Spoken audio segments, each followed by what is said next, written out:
दोस्तों आज मैं आपको जिस देश के बारे में रोचक जानकारियां देने वाला हूं, वो देश एक लैंडलॉक्ड कंट्री है, लेकिन यहाँ पर कई सारे आइलैंड्स भी हैं। एक ऐसा देश जहाँ के लोगों के बीच में चावल इतना पॉपुलर है कि यहाँ पे राइस की खपत दुनिया में पर हेड के हिसाब से सबसे ज्यादा होती है। दोस्तों अगर आपको बाइक चलाना पसंद है तो आप इस देश में मोटर बाइक जर्नी का आनंद सबसे ज्यादा ले सकते हैं। फिर यहाँ की कॉफी की भी तारीफ पूरी दुनिया में होती है। वहीं दोस्तों अगर आपको खाने के साथ पीने का शौक है तो आपके लिए ये जगह है द बेस्ट, क्योंकि यहाँ सबसे कम प्राइस में ये मिल जाती है। जी हाँ दोस्तों, आज मैं आपको south east Asian country Laos के बारे में एक से बढ़ के एक जानकारियां देने वाला हूँ। तो बस दोस्तों आपसे एक ही रिक्वेस्ट है कि आप इस वीडियो के अंत तक हमारे साथ बने रहिएगा। सबसे पहले हम आपको बता दें कि इस देश का ऑफिशियल नाम है लाओ पीपल्स डेमोक्रेटिक रिपब्लिक। फ्रेंड्स, ये एक लैंडलॉक्ड कंट्री है जिसका border Myanmar, China, Vietnam, Cambodia और थाईलैंड से मिलता है। देश की कुल जनसंख्या है 70 लाख के आसपास और ये आबादी के मामले में दुनिया की 105वीं सबसे बड़ी कंट्री है। ये देश 2,30,800 स्क्वायर किलोमीटर में फैला हुआ है और यहाँ की पॉपुलेशन डेंसिटी की बात करें तो वो है 32 लोग पर स्क्वायर किलोमीटर। लाओस देश में ज्यादातर लोग गाँव में ही रहना पसंद करते हैं और केवल 35% लोग ही शहरों में रहते हैं। वैसे आपको बता दूं कि ये देश अभी पूरा जवान है, क्योंकि यहाँ की पॉपुलेशन की औसतन उम्र इस समय 24 साल है। लाओस में अधिकतर लोग बौद्ध धर्म को मानने वाले हैं। यहाँ के लोगों का मानना है कि बुद्ध के बताए गए बातों पे अगर हम सब अमल कर लें तो दुनिया में कभी किसी को किसी चीज के लिए लड़ाई करने की जरूरत ही नहीं पड़ेगी। वैसे आपको ये भी बता दें कि लाओस में महत्वपूर्ण जातीय समूह लाओ, खमू, हमोंग और फोथे हैं। आपको जानकर खुशी होगी कि इस देश का मौसम बहुत ही अच्छा होता है। कहा जाता है कि यहाँ पर तापमान 22 डिग्री सेल्सियस से 34 डिग्री सेल्सियस तक रहता है, जो कि परफेक्ट है। न यहाँ बहुत ज्यादा गर्मी पड़ती है और न ही यहाँ पे बहुत ज्यादा ठंड होती है। यहाँ पे जो भी लोग आते हैं वो कम से कम यहाँ के मौसम को तो जरूर एंजॉय करते हैं। वेल दोस्तों, आपको बता दूं कि लाओस की सुंदरता को देखकर कोई भी चौंक जाए। यहाँ की सीनरी, यहाँ के लंबे इतिहास को देखने के लिए कई सारे अलग अलग देशों से लोग आते हैं। आपको बता दें कि इस देश को 2013 में यूरोपियन टूरिज्म के द्वारा the best country to visit की उपाधि दी गई थी। आप समझ सकते हैं कि यहाँ की खूबसूरती कैसी होगी। 2012 में इस देश को देखने के लिए 31 लाख लोग आए थे, जो आज भी एक रिकॉर्ड है लाओस के लिए। अगर यहाँ के सोर्स ऑफ इनकम की बात करें तो टूरिज्म का बड़ा योगदान रहता है। लाओस में बहुत सारे लोग टूरिज्म पे ही डिपेंडेंट हैं। यहाँ का स्लोगन भी बहुत ही सिंपल है, सिंपली ब्यूटीफुल। अगर आपको भी कभी मौका मिला तो आप भी इस देश को जरूर विजिट करने के लिए जाएं। आपको बता दूं कि साउथ ईस्ट एशिया का लाओस एकमात्र ऐसा देश है जो कि लैंडलॉक्ड है। जी हाँ, इसके बॉर्डर चारों तरफ से जमीनी हैं। हालांकि यहाँ के लोगों का कहना है कि चूंकि ये एक लैंडलॉक्ड कंट्री है, इस चक्कर में इसे बहुत नुकसान उठाना पड़ता है।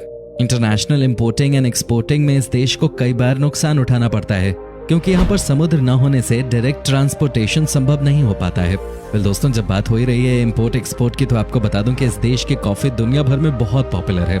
इसीलिए यहाँ के कॉफी की डिमांड बाकी के देशों में काफी है, खासतौर पे यूरोप की अलग अलग कंट्रीज में। आपको बता दूं कि यहाँ से साउथ अमेरिकी देशों में भी कॉफी को एक्सपोर्ट किया जाता है। यहाँ कॉफी प्रोडक्शन की मदद से बहुत सारे ऐसे लोग हैं जो कि अपना घर परिवार चला रहे हैं। दोस्तों, क्या आपको घने जंगलों में जाकर नाइट सफारी करने का शौक है? हालांकि इस शौक की बात कम और हिम्मत की बात ज्यादा होती है। आपको बता दूं कि लाओस में आपको बहुत सारे ऐसे घने जंगल मिल जाते हैं जहां लोकल लोगों के साथ टूरिस्ट मिलकर नाइट सफारी का आनंद लेने के लिए जाते हैं। हालांकि इसमें कोई दो राय नहीं है कि इस नाइट सफारी में कहीं न कहीं रिस्क फैक्टर तो है ही, लेकिन सबसे बड़ी बात यह है कि आपको एक अलग ही लेवल का रोमांच मिलता है इस तरह के जंगलों में जाके। वेल फ्रेंड्स, क्या आपने कभी द विएंग जाई केव्स का नाम सुना है? अगर नहीं तो हम आपको बता देते हैं। ये दुनिया का सबसे अलग किस्म का गुफा है। ये इतनी बड़ी गुफा है कि एक समय में इसे छोटा सा शहर बना दिया गया था। आपको यकीन नहीं होगा, लेकिन ये बात 100% सच है कि जब अमेरिका और वियतनाम के बीच में रिश्ते अच्छे नहीं थे, उस समय द विएंग जाई केव्स में तकरीबन 20,000 लोग रहते थे और यहीं उन्होंने एक स्कूल भी बना रखा था और साथ ही उन्होंने अपना ऑफिस और मार्केट भी यहीं बनाया हुआ था। अब समझिए कि एक गुफा में ही पूरा शहर बसा दिया था। क्या बात है। वेल दोस्तों, साफ सफाई को लेकर लाओस में लोगों के बीच में बहुत जागरूकता है। यहाँ के लोगों का मानना है कि साफ सफाई अगर ना हो तो फिर काम करने में मजा ही नहीं आता। मेरे ख्याल से ये ठीक बात भी है। कहते हैं कि यहाँ के लोगों के बीच में सफाई को लेकर इतनी अच्छी आदत पड़ी हुई है कि मानो लोग एक पल भी गंदगी में रह ही नहीं सकते। यही वजह है कि लाओस देश बहुत ही साफ सुथरा है। इस बात पे एक लाइक तो बनता ही है दोस्तों। वैसे अब हमारे देश में भी सफाई को लेकर लगातार काम किया जा रहा है।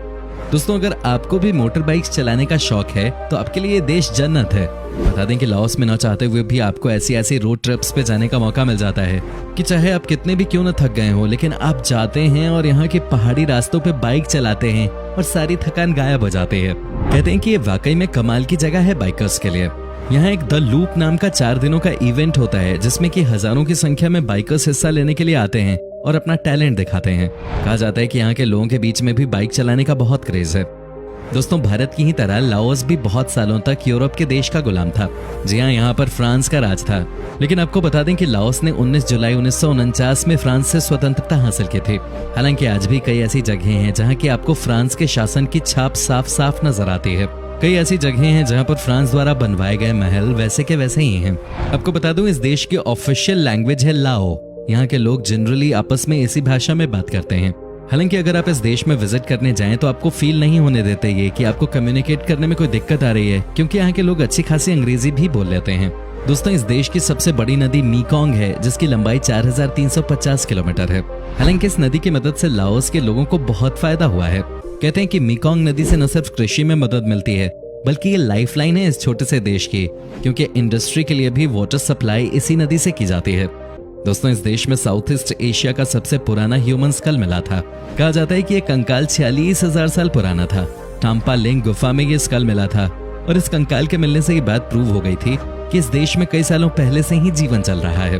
दोस्तों, वैसे तो अपने हिंदुस्तान में ही कुछ ऐसे स्टेट्स हैं जहां राइस खूब खाया जाता है, लेकिन क्या आपको पता है कि राइस खाने के मामले में इस समय दुनिया में नंबर 1 पोजीशन है लाओस देश के लोगों का। जी हाँ, यहाँ का स्टिकी राइस लोकल लोगों के बीच में बहुत फेमस है। यहाँ पर पर हेड के मामले में राइस की खपत सबसे ज्यादा है भाई। वैसे आपको इस देश में राइस से बनी हुई एक से बढ़कर एक चीजें मिल जाती हैं। अगर कभी लाओस जाओ तो इनका स्वाद जरूर चखना। दोस्तों, कहा जाता है कि लाओस में फिश के कई तरह के डिशेस बनती हैं। जी हाँ, आपको यकीन नहीं होगा लेकिन लगभग आपको हर बड़े शहर के एक रेस्टोरेंट में फिश की इतनी सारी डिशेस खाने को मिल जाती हैं कि आपका पेट भर जाएगा लेकिन मन नहीं भरेगा। यही तो खासियत है इस देश की। आपको जानकर खुशी होगी कि लाओस देश का टूरिज्म हर साल बेहतर से और बेहतर होता जा रहा है। जानते हैं क्यों? क्योंकि यहाँ के लोग बहुत ही सॉफ्ट नेचर के होते हैं। यहाँ पर आपको रहने में कभी कोई दिक्कत नहीं आएगी, क्योंकि यहाँ के लोगों को ये बात पता है कि जब तक टूरिस्ट आते रहेंगे तब तक इनका घर परिवार चलता रहेगा। फ्रेंड्स, जब बात हो रही है टूरिज्म की तो आपको बता दूं कि यहाँ पर है एक नोंगफा लेक, जिसकी खूबसूरती को देखने के बाद आपकी आंखें खुली की खुली ही रह जाएंगी। कहते हैं कि चारों तरफ से पहाड़ों से घिरे इस लेक की खूबसूरती निराली है। आपको लगेगा कि वाकई में आपकी यात्रा सफल हो गई है जब आप इस जगह पे आएंगे। ये एक हद से ज्यादा खूबसूरत लोकेशन है और यहाँ पर आपको हजारों की संख्या में सैलानी मिल जाते हैं। दोस्तों, आपको बता दूं कि लाओस का नेशनल एनिमल है एलिफेंट और यहाँ के लोगों के बीच में हाथी को लेकर बहुत प्यार है।